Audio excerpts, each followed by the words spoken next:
Hello and welcome to an Infinity the Game battle report. Today we're playing Hassassin Bahram versus JSA Shindenbutai, and the scenario is Frontline. Now, today's battle report actually is something I wanted to do anyway. Hassassin Bahram are a faction I think is really interesting in the context of N5 and how they have changed, but also comes courtesy of two different channel supporter requests. Firstly from Hasta, a channel supporter on YouTube, and secondly from Senan Atama, a channel supporter via Buy Me a Coffee. Now, Senan's request actually included a list that he was interested in just as a suggestion, and although I haven't played exactly that list, Sinan, you'll probably see a fair bit of the DNA. I think we've come to similar conclusions about some of the ways that you can potentially play Hassassin Bahram. One of the big ways that my list differs from Sinan's, which was a quite well-rounded kind of sampler list that included things like Asawira and Yara Haddad and Ghulam and Barids and Hassassin Ayaz and Fadays, etc., is that this list makes just a few sacrifices in order to fit a Shakush. And that Shakush is something that I'm looking to test alongside potentially some other gun pieces over the course of maybe a few games with Hassassin Bahram, this one which I'm doing a battle report on, others which I probably won't. And that's basically how much does Hassassin Bahram in N5 benefit from having a big long-range heavy weapon. And the reason why I'm sort of pivoting to think about that is that historically, Hassassin Bahram have been more of a shorter range faction. They had ample smoke, they had lots of 24-inch range-band weapons. But in N4, if you wanted to fight at longer ranges, you could. There were things that you could put in there, including the Shakush, for example. But it was generally more common to try and do things like use Hassassin for days as scalpel pieces to remove the elements that you might need to contend with in order to advance unmolested. And I have taken Hassassin Bahram, basically fighting exclusively in the 24-inch range band, 2 tournaments. There's at least one tournament report on this channel, a series of 5 games, that includes a all 24-inch range Hassassin Bahram list from N4 that traded heavily on Asawira. Now, things have shifted a little bit in N5, both in terms of Hassassin Bahram internally, but more generally, the early metagame. The big internal change is that Asawira are still very good, but they need to be considered a little bit more carefully. I have, at top of this list, an Asawira AP Spitfire. It is still Ballistic Skill 14, it still benefits from link bonuses, it's still an armor-piercing Spitfire. But the fact that Frenzy is no longer mitigated by a fire team means that you get kind of one really good turn of shooting out of an Asawira. But even that one really good turn of shooting is still, it's okay, but it has all of the flaws that kind of pushed me away eventually from Asawira Spitfires, especially in vanilla Hackislam in N4 by the end of the edition, which is that it's just ballistic skill 14, and that only gets you so far without things like visual mods or ability to mitigate enemy visual mods, etc. The number of firefights I lost with an Asawira often ended up making me question, like, is there a better way to approach this? Now, we still have an Asawira in this list, but we also have one of 2 other profiles that Asawira have in this edition I think is really interesting. Previously, I was a big fan of the Asawira Doctor, and I think I still am, but there is an Asawira Doctor and an Asawira Vanilla profile now that both are packing a +1 burst boarding shotgun. In this case, we've forsaken the Doctor, we've taken the Disco Baller profile instead. I've tried that in a few games so far, and I have tended not to need the Disco Baller, but also it's kind of a better to have but not need situation. Either way, the boarding shotgun is kind of a different beast entirely because, much like the AP Spitfire, you will get one really good turn of shooting out of an Asawira, but if you just kind of bide your time and get that one really good turn of shooting with a burst 3.5 boarding shotgun, that's a different beast entirely. And I've had one game already where I kind of put my opponent on tilt a little bit just with that Asawira making the rampage into his deployment zone and just yeeing hawing with the boarding shotgun +1 burst. And so that, almost as much as the AP Spitfire, I am excited for. In fact, probably more. And it's one of the things that we will be testing in this game as well. Now, it won't necessarily do as much in this game, but where does the gunfighting balance sit with Hassassin Bahram is something I'm looking to experiment with more broadly, hence the Shakush. Now, there are other things in Hassassin Bahram that are shifted in terms of gunfighting as well. Just for whatever reason, I kind of feel like the Hassassin Govad HMG might be a better piece than it has been historically. Warhorse now making it immune to ballistic skill attack -3, the MSV1.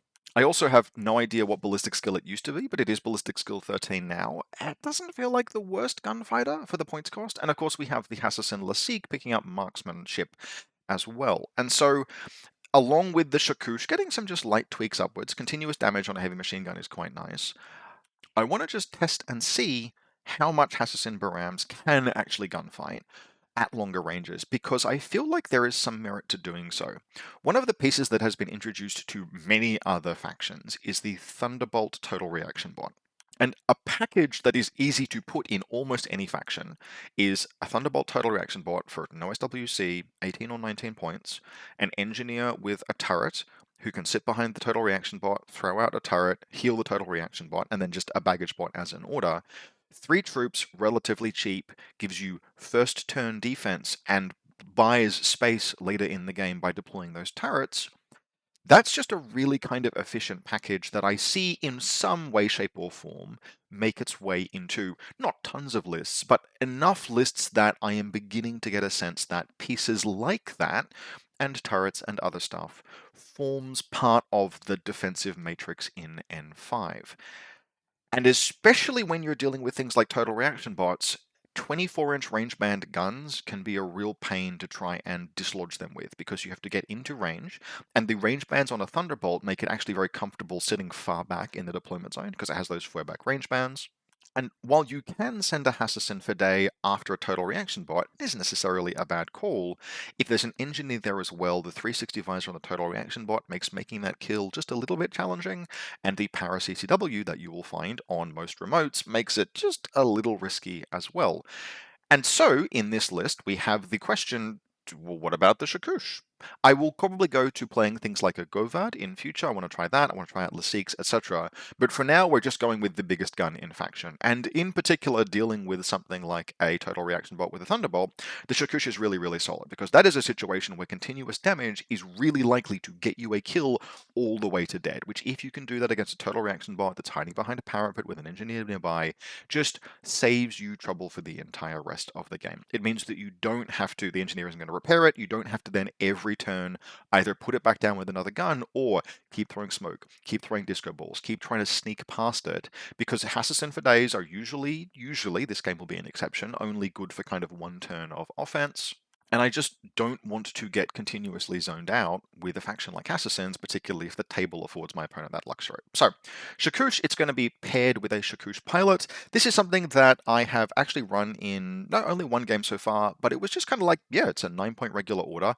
Having the Shakush pilot follow around the Shakush saves me the trouble of needing to pop out the specialist robot. It's whip 14, and it has decharges, which, given that I've played this list in countermeasures, it's not a good list for countermeasures. Just by the way, don't play this list in countermeasures. But I have played this list in countermeasures, and the Shakush pilot has decharges, which is a nice to have. Otherwise, in terms of the general lists, how are we set up? So, Combat Group 1 has a 4-person Asawira, Ghulam, and Barid. Now, you won't actually see, the organization in this is kind of cursed because there are many different options. But how we're going to be splitting up our links in this particular game is we're going to have the 2 Asawiras, the Ghulam NCO, and a single Barid killer hacker. That link will get bonuses from having 2 troops of the same type because it has 2 Asawiras, and is otherwise really nicely self-contained. It has the Asawira AP Spitfire and the Asawira boarding shotgun, both of which are really premium heavy infantry. It has the Ghulam NCO for smoke and for NCO orders to help move the link around. And then it has a Barid killer hacker, just 1 killer hacker in the link, to throw out pitches and do hacking info war supremacy. I have 2 Barid KHDs and 1 regular Ghulam in this list because I want to be able to do hacking, but more importantly, I want to be able to just do assassination on enemy hackers. Barid killer hackers remain really efficient and really good. They're good at throwing out pitches, etc. And so I'm not leaving home without 1 or 2 KHDs in any given list. If you take 2 KHDs, you do need to find some other source of hacking. So that gives us our second list, which consists of the Ghulam Lieutenant, a Barid killer hacker, and then a Ghulam hacking device. Now, it's always a little risky to set your links up with these kind of mixed hackers, not because you can't ARO just fine, you can use different hacking programs, but because if you use that Barid killer hacker to throw out a pitcher, to do killer hacking, you're then going to have to break the link or risk things like oblivions back on your Ghulam hacker, but it's still, as a support fire team, really, really nice. Now, there are other ways you can build support fire teams in this list as well. So another way that you could build the links in this would be to go a Haris team of the Ghulam NCO and then the 2 Barid killer hackers, and I've actually had that work really nicely in lists that don't even really have an offensive team at all. You just have those Bereeds hanging out, throwing out pitches, and the Ghulam hanging out, throwing out smoke. You can put those 3 troops in the second combat group and just have them be useful as a support function all game, and then you can build the rest of the team. You can just do things like Ghulam Hacker and 2 Asawiras as a core, which still gets all of the bonuses. You can mix and match a lot here in the constraints of single core, single Haris. Now, we are able to fit in, we've got the Shakush and Shakush pilot duo, the Asawira, Ghulam, Bareed, core, and Haris. That squeezes out most of our points, but we do still fit 2 of the 23-point Hassassin for days, a Shujay mine layer, just 1, but I probably only want 1 in a list like this. One of the things that we are looking to do in this game, and what I want to experiment with more with Hassassins in future, is just going back to those old wisdoms of how to play Hassassin for days, particularly if you're going second. Your opponent will often go after Hassassin for days on the first turn, and doing things like setting up a Shujay Flamen Spear ambush on the points that your opponent is likely to move troops around to discover your Hassassin for day is something that I want to try out. It won't come up this game. Well, it will a little bit, but that's some like good wisdom for Hassassins. We then have a single Camille for baggage. I would probably take 2 in this list, frankly, if I could. There's a lot of disposables, and I might look at that for future iterations. And then a pair of Matawiya. The goal with the Matawiya in this case is that each of them will actually be assigned to support one of the fire teams. It'll do things like throw smoke and, clear out it'll troubleshoot for them, etc. I really like pairing Matawiya with teams. It doesn't always work. Sometimes the teams just need to, they'll leave the Matawiya behind, or the Matawiya will leave them behind. But as an initial support setup, I like that paired function where you have Matawiya effectively operating as little paired support elements alongside a team that they are working with. So that is this Hassassin Bahram list. Again, the Shakush is a little bit of an experimental piece. It is still kind of expensive, it takes up a lot of air. If you cut the Shakush and the Shakush pilot and just run a duo of something like a Govad HMG and Layla Sharif, for example, you free up plenty of points to make upgrades elsewhere in the list. But for now, it is a big gun. It's the biggest gun in Hassassin Bahram, and I wanted to give it a shot. Now, for this game, we are playing against JSA Shindenbutai, and you may recognize those troops that were in the thumbnail. This is Matty from Canberra's JSA Shindenbutai. He is practicing for an event that he's going to in Sydney, possibly next weekend.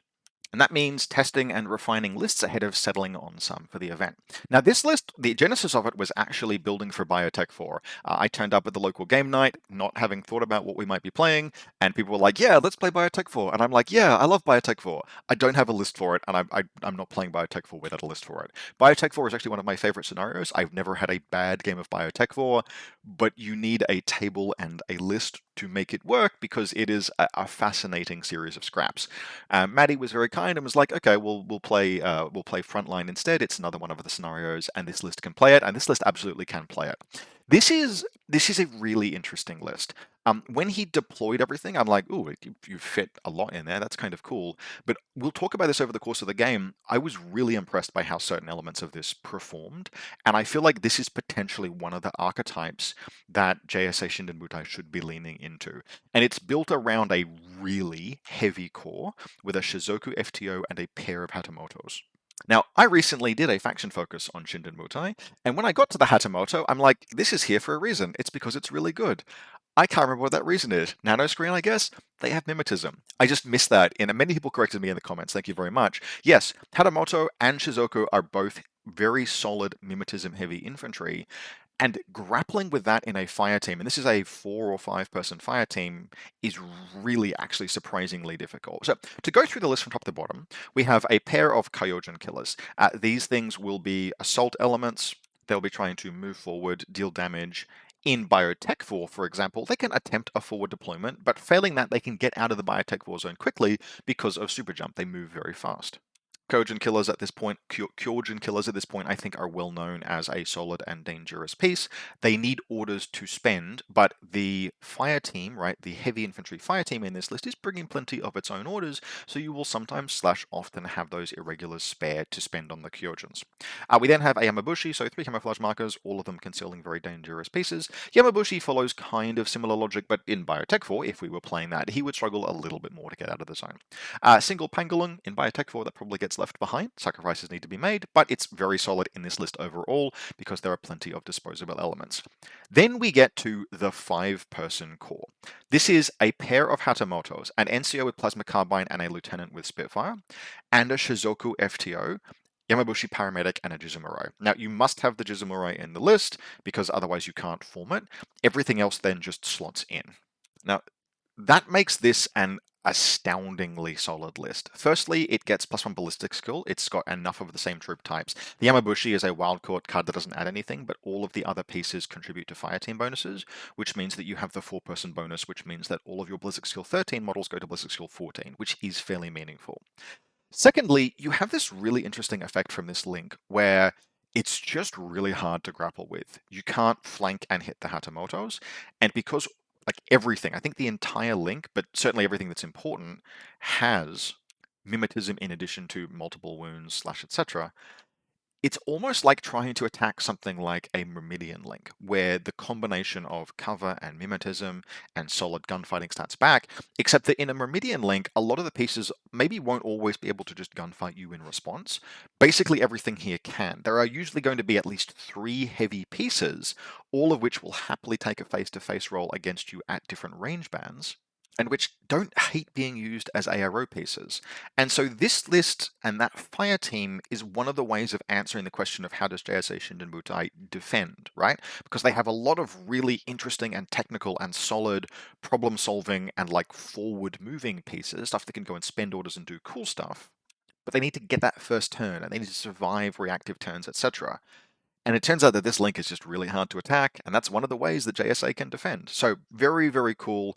We've got the double Hatamoto, so you've got NCO with +1 order, which means that you can really spend like this. Even though this is a 9-5 split, 14 trooper list, that link, you're coming in with plenty of orders because of the NCO, etc. Just very solid, and I was really impressed with this over the course of the game.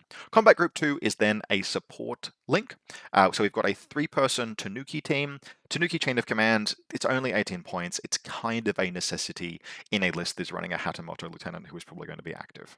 There's not really any way around that. You can try and be ballsy enough to run a Hatamoto without Chain of Command, but probably just don't, because it's going to have to go and fight. It's going to want to get itself into danger and fight things and kill things. Just pay the 18 points for the Chain of Command. We've then got a Tanuki Hacker and a Rushi Multispectral Visor. This is just a really nice support team. It can throw out pitchers, it can throw out disco ballers, it can throw out mines. It's got baggage in the list to reload everything. Just really solid. Like this kind of team in Combat Group 2 just does a whole lot of utility and buys a whole lot of space if it gets to have a turn to do that. We then have two Taishin Hacker KHD. So these are the jump troops. In this game, both of these are going to be just deployed normally and act as fast moving specialists, and that like they really work that way. Just treating these guys as 21-point boarding shotgun KHDs with a little bit of close combat that just move 6/6 every turn, like yes, that's just good. They're just good, and I really like to see. I remember thinking about and proposing the idea that you want to just use these things not as not just don't use parachutists some of the time, just decide to deploy them. And seeing that in practice was like, yeah, these things are solid and mobile. It was very, very cool. So overall, there's probably a little bit of refinement that you could do with this list, trying to find the balance in terms of like, hey, where does everything fit? Do we want to change anything? Maybe can we put something on that Jizumurai, for example? Do we upgun the Rushi, or is it actually better just to have the Mind Dispenser, given what this list is trying to do? Genuinely, possibly a consideration. A little bit of tinkering to do, but I have really liked this as an archetype. So, lists covered. Here is the table we're playing on. I actually forget who won the roll for first turn, but I would end up going first. Either Maddie won the roll and felt confident in his ability to defend against Hassassin Bahram, or actually just I won the roll. I forget. Either way, this is a new table at our local game store. I don't know where it came from, but it's at our local game store now. It's a little bit eclectic, but the buildings are very playable, and so we're taking it out for a spin. Now, in terms of classifieds, I have rolled up Vigilance, Data Scan, Sabotage, and Telemetry, which is a very forgiving set of classifieds in this scenario, although I'll only really be able to do a couple of them. The real Sophie's choice here was actually Telemetry in the end, where I had to choose between it and Predator, and in retrospect, I wish I'd chosen Predator. But since I'm playing against JSA Shindenbutai, you are absolutely not guaranteed to get close combat kills against JSA Shindenbutai. Yes, I have ample good close combatants in this list, but not JSA levels of good close combatants. So I went with telemetry as the safer pick, and I would end up having to struggle a little bit to get it and make some concessions on the final turn, but we would end up getting telemetry and sabotage, but not either of the others, just as a minor spoiler. Now, we are playing with the most recent version of the scenario, which means that we have two QAZ zones. You can see them on screen there, highlighted in red. They are not going to hugely contest movement, although Matty will have to deal with them a little bit over the course of some of his movement. I think there might be one wound that gets suffered by a Shizuku at some point during the game. Otherwise, they will mostly have effect as saturation zones. And the way that saturation zones changes how it interacts with fire teams, the fact that fire teams defensively aren't burst 2, they are burst 1 plus 1 special die, and special die are not lost through saturation zones, was very relevant and very interesting. Now, in terms of deployment, I kept a Hassassin Bahram as a reserve, but we'll go through it just in terms of everything that has been placed. We have the big combat group, warband, and link combination sort of sitting behind this building. The Matawiya is hanging out at the back. The baggage bot is behind this wall, and then the rest of the link members are behind this building. That is going to be in this case, the Barid Killer Hacker, the Gulam NCO, and then the pair of Asawiras. This is a kind of clumped deployment, but because of the NCO, they'll always have at least one order to spend, so I'm comfortable with the idea that I'll be able to maneuver them into a more advantageous position once I've been able to see where Maddie's attacks are likely to come from. We then have the duo, the Shakush and the Shakush pilot, hanging out with their support Matawiya warband, and their intention is either to split up this direction or down into this alleyway or onto this building. They have a lot of different positions that they could potentially move into in order to get a good firing position, but for now they're just kind of watching the cross angles. If they don't move anywhere, they will just hopefully deter JSA aggression a little bit. Importantly, the Shakush is in a position where it could potentially guts in either of two directions, depending on where it gets attacked from. Since I've got Sabotage as one of my classifieds, there is the goal for the Shakush pilot to get up here and eventually blow up this crate, which it will do so later in the game. Then over on the sort of the bottom of my deployment zone here, we have, well, you can see my HVT, but apart from that, we've got the smaller team, which is comprised of the Barid Hacker, the Shabrid Killer Hacker, Gulam Hacker, and Gulam Lieutenant, just kind of hanging out in the rear with the gear. I'm a little bit worried about potential drop troops. The Hacker, the Lieutenant is very mildly vulnerable, but I have to take that risk. Now, we've only got one reserve. I haven't spent the command token for the extra, but I have spent the command token for Speedball. It won't end up doing anything, but we'll get to that. The Hassassin Bahram, the first Hassassin Bahram, is deployed in this little nook here. And as I mentioned, one of the things I wanted to try this game was just to set up the possibility for ambush on the on anything coming after the Hassassin Bahram. And in that vein, we have these two camouflage markers here, which you and I know are electromagnetic mines deployed by the Shujai, which is on this rooftop here. Now, there's a couple of interesting things about that position. Firstly, against most gunfights it might take, it is behind a saturation zone, which is great, helps it survive active turn gunfighting against JSA pieces. But then secondly, it's got a high ground view comfortably sort of like across here, across these rooftops, to be able to see anything that might come down these stairs, for example, to discover the Hassassin Bahram. Now, Maddie is going to counter deploy with this camouflage marker here, which is going to be a Yamabushi, but which can discover safely from its prone position, but I think at least the principle is sound. Otherwise, my reserve drop is going to be a Hassassin Bahram, which you can see over here now, but we'll get to that as we go through Maddie's deployment. In terms of Maddie's deployment, his HVT is up here behind this wall. It'll be a little bit difficult for me to get to, but not too bad. The first Taishin Hacker is hanging out sort of safely behind this building over here. And then in the center, we have his heavy infantry corps. Most of them are nestled back quite nicely behind the sort of like the nook formed by this building, but importantly, they have like angles out along the close approaches. So anything that comes around here that gets past the team over here, anything that comes up through these alleyways is going to be seen by the Hadamotos, and anything that moves over the rooftop is going to be seen by this aggressively positioned Shizuku. Now, that's a problem. That's a good ARO piece. Yes, it has Frenzy, but it also has serious armor and mimetism and ballistic skill 14. And unlike a lot of pieces that might occupy that kind of a position, that thing is armor 5. That's armor 5 BTS 6. That's real durable. And it is sitting behind a pair of, basically, if we look here and here, we can see the QAZ zones, which means that a lot of the time it'll also have all of the defensive benefits of a saturation zone. For example, if the Shakush was to come up these stairs and around behind this crate, I would be engaging the Shizuku through a saturation zone. It's still effectively 2 dice, like That sucks. That's a terrible face-to-face roll. 3 dice 11s versus 2 dice 14s, effectively. Like, I don't want to take that. That's awful. And so we are seeing just how solid a defensive setup, like as an anchor piece. I'm not attacking this thing on the first turn. There aren't even many hackers I can go after with KHDs. I could go after, like, I could Oblivion, I could do a hacking offensive, but we are playing Frontline. And the thing about Frontline is that troops that have been isolated, for example, still have value because they're not dead. They just have to get into a zone, at which point they're fine. And mobility kills on JSA troops is definitely doable. Most of them are only whip 13. But Speedball does exist, so you can bring down something to recover them, and in any case, they can still reset clear of that. Otherwise, we've got some camouflage markers spotted throughout the place. There's one, I think maybe this is a camouflage marker over here, not a HVT at all, but there's a HVT and a camouflage marker hanging out up here. So the first Kyojin killer top of the screen, second Kyojin killer is down here, Yamabushi is here watching the Hassassin Vide, and then we have the rest of the sort of support elements in the bottom left, bottom right corner. We have the Rushi, the two Tanukis, this is the hacker, the chain of command is nestled back safely, quote unquote, over here, with the Pangalung behind it. And this is tasty bait, and I choose to take that bait. I'll drop my Fide down as a reserve piece. Maddie's reserve is just his second Taishin Guntai. And so he, just as triage, drops that down basically behind next to the Hassassin Fide to watch the Hassassin Fide and hopefully stop it from going on a rampage. So we get into my first turn. Maddie takes orders from my big combat group, and I start by doing one of the things that I want to test with this list, which is try and make sure that Hassassin Fides don't actually operate in an isolated manner. I've already given up on the idea that I'm going to do long-range gunfighting on the first turn. The Shakush is therefore a complete wash, at least in terms of turn 1 firepower, because I am just not fighting that Shizuku unit with my tag. Not happening. I'll use the Shakush for something later in the game.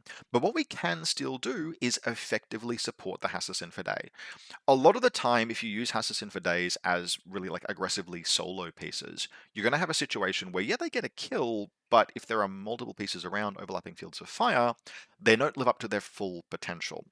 And so what we're going to do here is we're going to free it up from the things it faces risk from by using the small Hassassin Barid team and moving them up and around this way. As they move past, in fact, as the Barid vaults over the this little barricade here, it will fire a long bomb pitcher all the way down to about there. And it will succeed because pitcher range bands are obscene in this edition.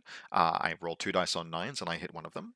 And that puts pitcher down there, which is in zone of control of both the Tanuki team hacker and the Taishin Guntai back here. Now, at this point, I don't want to break this link, so I elect to spend a regular order on the other combat group, the other link team instead, just to move them around. This may actually potentially have been a mistake. We'll come back to why when we get toward the end of the turn. But nevertheless, there's just one Barid hacker in that link, and so we move that link with the Barid hacker as the link leader, and we split some Trinity -3 into these two pieces. Now, this goes kind of mostly okay. I drop hits on each of them, and after a couple of face-to-face rolls, we don't actually put down the Tanuki, but we do guts it out of the repeater area, which is not ideal. I would much rather have gotten a kill, but when I'm splitting burst, particularly between a killer hacker and a regular hacker, I put more dice into the Trinity that's face-to-facing me back. Now, after one or two Trinities, we do put the Taishin Guntai down, which means that we are now able to have the Hassassin Fide move and only have one thing potentially opposing it. First, however, we will call down a speedball. So we will drop a Vita pack right next to the Hassassin Fide because there's a chain cult on this Tanuki hacker, Tanuki chain of command. The Fide will walk past, pick it up into close combat with the Tanuki, and after a couple of very awkward face-to-face rolls, eventually put down both of these two troops. Now, what is actually going to happen is that it's going to be like an inconclusive first engagement. Then the Pangolin will jump into close combat. But then I will kill the Pangolin after like 2 orders, and then I will call into close combat with the Tanuki and eventually kill it as well. But we do put down all 3 pieces there. We end up not actually triggering the Vita pack because of how certain things go down, but it's not going to come up over the course of the game. It would potentially have been quite useful because there is a chain cult on that Tanuki team. We're then going to have this Fide in Combat Group 2 take this elevator down. You can see this doorway here. So we're just playing a house rule where if you are above a doorway, rather than playing with building interiors, if you're above a doorway, the short movement skill move takes you to the doorway. and then start moving the Hassassin Fidei down and around here. Eventually, we are going to just take a risk. We're going to get into close combat with the Rushi, which allows this Kyojin Killer to reveal. The Kyojin Killer flamethrowers, the Rushi attempts to close combat attack. I split burst with the boarding shotgun, actually pass the flamethrower save, which is very lucky. Put the Kyojin Killer down. Don't actually like spang the hit off of the Rushi, but then kill the Rushi in a couple of subsequent orders. Now, this is a very nice first turn offensive, but it has taken a lot of orders, and I have to make an executive decision here. I spend a bunch of command tokens enabling both of the two Hassassin Fideis to re-impersonate. That is fairly efficient. I don't love spending the command tokens to do it, but in terms of order expenditure, it is one order expenditure to re-impersonate the Hassassin Fidei, and it will generally take 1.5 to 2 entire orders to reveal the Hassassin Fidei, and particularly the potential of your opponent moving something up and then whiffing the Discover roll can really drain out a lot of your opponent's orders. The cost of doing that is that the Hassassin Barid over here does not get to make his trip home. And so coming back to my decision to move the big 5-person, 4-person link rather than maybe break up the small team to move the Barid is kind of coming home to roost here. If I'd activated that Barid instead, I could have moved it back at least partway to safety with the few orders that it had spending on those Trinities, and then just use the NCO order to remove the team around here. They end up just using that NCO order anyway, kind of just to slightly shuffle their position. So a small optimization I could potentially have taken. Regardless, we have lost nothing. We've had both Hassassin Fideis spotlit, but we have lost nothing and killed 5 enemy pieces, which is a really good turn 1 attack. In fact, it's probably about as good as you could conceivably do in this situation. I spanged the Kyojin Killer flamethrower, but it's the main reason it's as good as you conceivably do is because there is just no way I'm attacking that 5-person core on the first turn with this kind of an attack. It's just not happening. That core is too robust. So I am quite happy with this as an attack, but most of what I have done is gut his second combat group. He spends a command token, flips the remaining one of the remaining group 2 models into combat group 1. I think he leaves the Tanuki team alone in combat group 2, moves the jump troop into combat group 1, and so he is on pretty much full bottle. In terms of casualties in combat group 1, he has an unconscious Kyojin Killer, and otherwise full bottle, full orders, NCO orders, etc. And he makes full use of that this turn. Now, most of what he does is to clean out sort of the problems that I have left for him in this part of the table, particularly the pitcher that he'll want to destroy, but then also going after the Hassassin Fidei. But to do that, he needs to move his link team. And he makes one of the Hatamoto the link leader because he's going to want to shoot and destroy the pitcher over here, which gives me the chance to reveal my ambush Flamen Spear and take a shot at the Shizuku unit. However, Shizuku units are very, very tough. I think he actually makes a dodge roll, so that ambush does waste a little bit of time, but otherwise does not accomplish much. It forces the Shizuku unit to crawl a little bit, which maybe very, very lightly limits the mobility of the team, but she's going to get prone on the rooftop to this doorway and then down, and she will be fine. So there is a bunch of moving around, shooting things, etc. And ultimately what is going to happen after a fair few orders spent is that the pitcher is going to be destroyed and the Hassassin Fidei is going to be discovered and killed as well. The team is then going to pivot back up into the midfield and move up sort of to this position here, where they're going to have an engagement with the Hassassin Shige that revealed on a roof. There's going to be an exchange of Flamen Spears. She's going to cop, I think, just 1 hit, and then eventually she's going to pass her guts roll to go prone because she's religious, and she'll drop down onto the rooftop. There is some repositioning otherwise to get this big core link team into some nice safe positions where they have overlapping fields of fire, sort of down alleyways, etc., where they're all watching one another. They are not easily attacked. The only other thing that's going to happen is that as the team begins to make its move back up in this direction, the Yamabushi paramedic, who is there mostly to recover the heavy infantry troops in the link team, fires a +1 special die paramedic dart into the downed chain of command model and recovers the down chain of command model, which just adds a small layer of insulation back to Maddie, although there's still a Hassassin Fidei hanging out back here, and we can kind of guess what she's going to do. So in terms of recovery, Maddie has set himself up reasonably well. He has put down one of the Hassassin Fideis that's threatening him. Oh, he is able actually to kill the Hassassin Barid as well. As the team moves up and around in this direction, I think the Shizuku unit potentially fires the rockets that puts it down. No, tell a lie. It was the Hatamoto Spitfire, because the Hatamoto Spitfire, although it has Frenzy, does not meaningfully suffer from Frenzy because it has a nanoscreen, and nanoscreens don't have any interaction with the limited cover rule. So I'm going to go into my second turn, basically in a situation where, yep, I am finally going to be forced to confront the HI link. We can see them kind of scattered around, although this camera angle is terrible because most of them are in fact underneath this bridge. But the team is broadly occupying kind of this space here. We can also see all of the casualties that have been caused over the course of the previous turn, including the poor downed Barid KHD. Now, going into this turn, I'm certainly up in terms of damage that I've inflicted, right? Maddie has killed a 14-point Hassassin Barid and a 23-point Hassassin Fidei and a 0-point Pitcher. I've killed much more than that, even with the chain of command having come back. But there is a real danger in this part of the game. And that's because sooner or later I'm going to have to confront that core. We are playing Frontline. If I don't confront the core, Matty will have the last turn and he will just move that team to wherever wins him the game. There are enough points in that team to be able to meaningfully bomb out kind of any zone, and certainly to be able to inflict enough casualties on any light forces that I might try and occupy space with. Asawira are very, very good troops, but comparing them to the Hatamoto Imperial Guard, that fight is actually kind of awkward, and if Hatamoto or Shizoku are fighting Asawira on their terms rather than mine, that is going to be kind of an awkward situation. So I am kind of beholden to take some kind of decisive action this turn. So we are going to do that.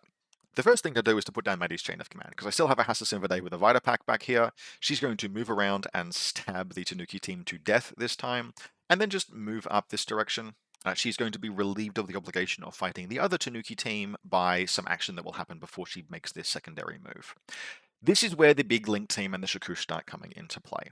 The Shakush is going to be moving up and around this direction to take a gunfight into this Hatamoto Imperial Guard, which it will do, and after a little bit of backwards and forwards fighting, actually puts the Hatamoto all the way to dead. Now, Maddie was a little bit like, oh, that's a bit rough, and the face-to-face roll here is awkward, because the Hatamoto, I think that's the Hatamoto Spitfire, which makes it the Lieutenant.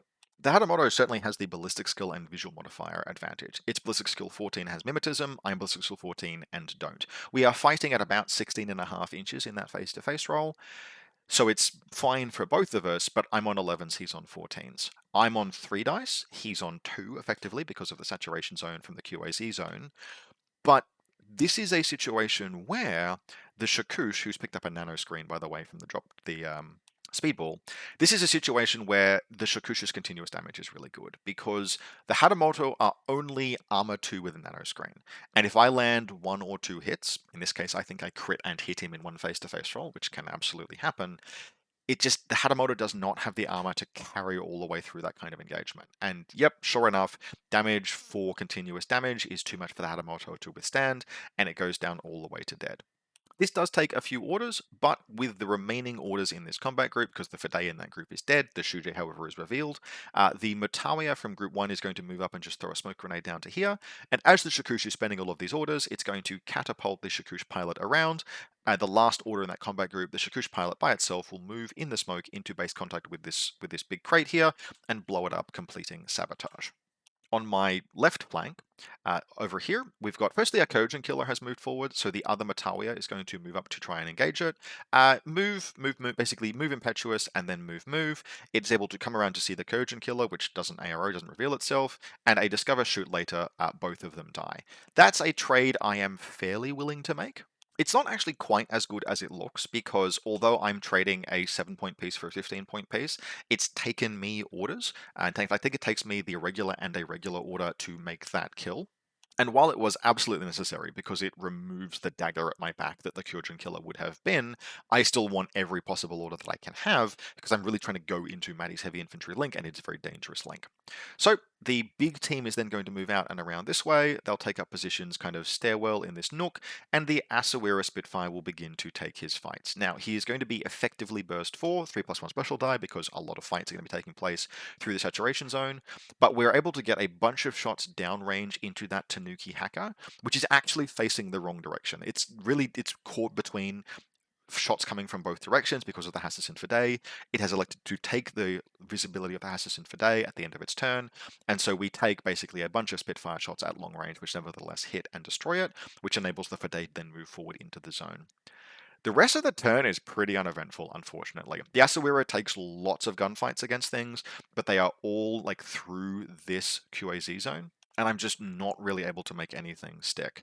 I think I put down the Jizumurai, potentially, but I'm not able to damage the Shizoku even though I try. Just lots of gunfighting backwards and forwards. I think I get one more kill, and then that is the extent of everything that happens in this turn. Yeah, we move forward, we take some space, we're able to, there are still kills that have been made this turn. This is a fine-ish turn, but we've only got one classified out of our four done, and the big Jizz link is still very much mostly intact. Getting one Hatamoto kill, however, is a big deal, because I actually kind of didn't cotton into this at the time, but yeah, the Spitfire had to be Lieutenant profile. I wasn't really thinking about that. I wasn't thinking about which one was spending the NCO orders, but the Plasma one was spending the NCO orders.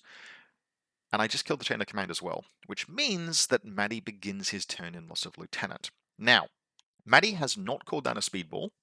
He has stripped orders on the first turn, and he's moved one model between combat groups, which means he has 2 command tokens to get through this turn. He's actually going to be surprisingly okay, but it's going to be a limited turn. Some things will move, there'll be just a bit of repositioning. What is mostly going to happen this turn is that a Hatamoto is going to come up along here and into close combat with the Shakush. And Hatamoto Imperial Guard are good. They're good at close combat. Now I have laid a picture down here at this point. It doesn't care. I'm trying to spotlight it to do telemetry, and I will after 3 orders. I attacked 2 orders. I think it only reveals itself. There's like one face-to-face roll. It moves up this ladder, declares a Shakush declares heavy flamethrower, and it dodges. It dodges into close combat. Then it activates in close combat. Does get spotlit, but that spotlight is, well, it does a classified for me, but is of small consolation because I have just had a Hatamoto Imperial Guard activate while in close combat with my Shakush. And although the Shakush has a nano screen, which triggers in response to this attack, it turns out that +2 BTS is still not quite enough when your opponent with Martial Arts 4 hits and crits, causes 5 saves at very impressive damage against half your BTS and blows the Shakush out. Doesn't kill it, the nano screen means it goes to unconscious rather than dead, meaning it is unconscious, isolated, and immobilized. But yeah, Hatamoto are really good in CC, guys. Like really, really good in CC. That is, however, all Maddie is able to do, and I don't have a photograph of turn 3, but I can summarize it thusly.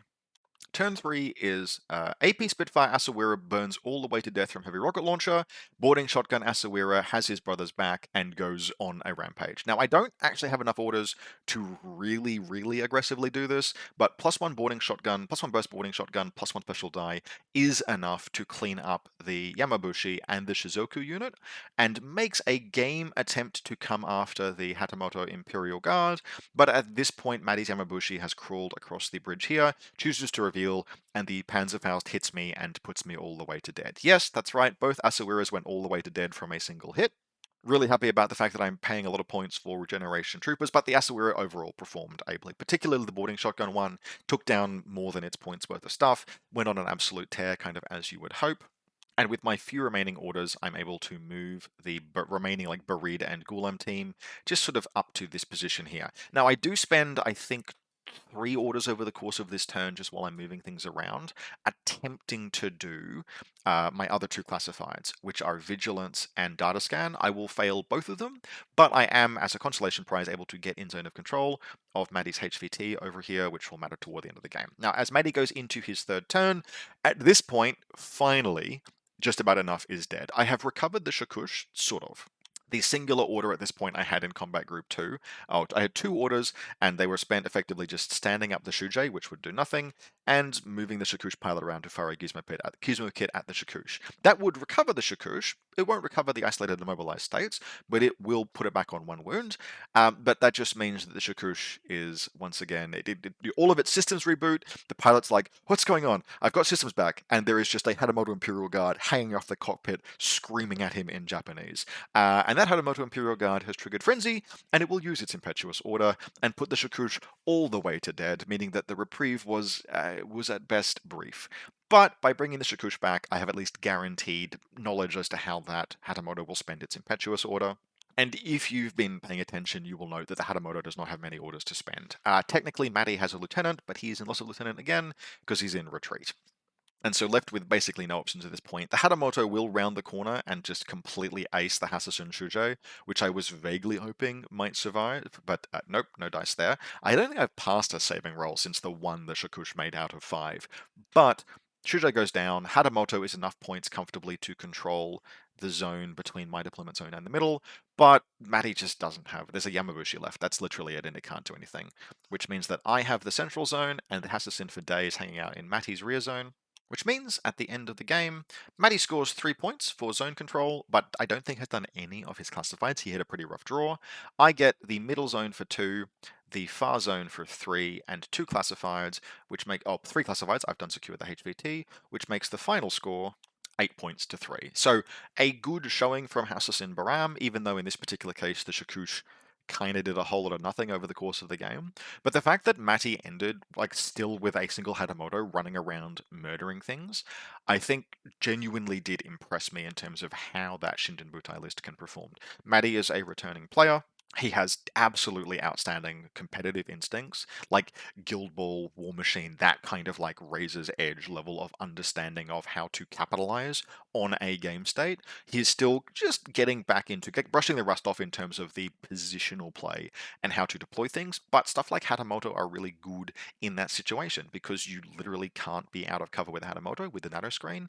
And yeah, the act of trying to attack and unpick that link, not a lot of stuff can really grapple with it. It has the same like closed loop defense that you will see on things like Myrmidon links, Myrmidon links in Steel Phalanx, for example, where everything has some kind of mimetism and everything has multiple wounds in this case, and everything has like excellent close combat. Like there is no model in that link that you can be like, I'm just going to stab this one to reduce the link bonuses. No, they're all better than you at close combat. The only thing the Link is really remotely vulnerable to is it doesn't have number 2. Tanuki teams do, but it doesn't have number 2, which means that if you can break the Link, it then has to be reformed, which can do things like stress command tokens and strip bonuses briefly. But overall, very impressed by this. I don't necessarily know how we would play Hassassin Bahram in Biotech 4 if we'd chosen to play that scenario. We didn't, we played Frontline, but I can also see this list being really, really solid. One thing Matty did note, it's something he should probably have done, this was his identification, and I agree with it, is that one of the drop troops should have been kept as a drop troop. And this is, I mean, firstly, just because there's a bit of value in that, particularly since he's going second, but secondly, because he drew mapping as one of his classifieds. And mapping is real damn hard to do unless you have a parachutist hacker, in which case something like the hacker could just drop down here, single order, move into base to base with this wall here and do mapping. Like combat, jump slash parachutist, more realistically. Parachutist drop troops are the only way to easily do mapping, basically in the game. It is otherwise one of the most cursed classifieds because of how far you have to move.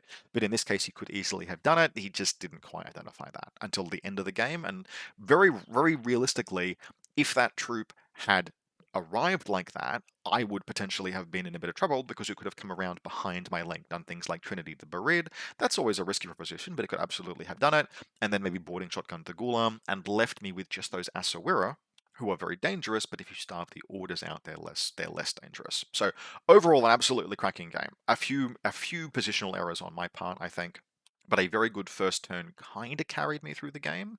But it wasn't until like the very end of turn 2 that the game was even in close to a resolved state. The fact that Maddie was able to like play through, do lots of damage to my force. Like I had a lot of casualties.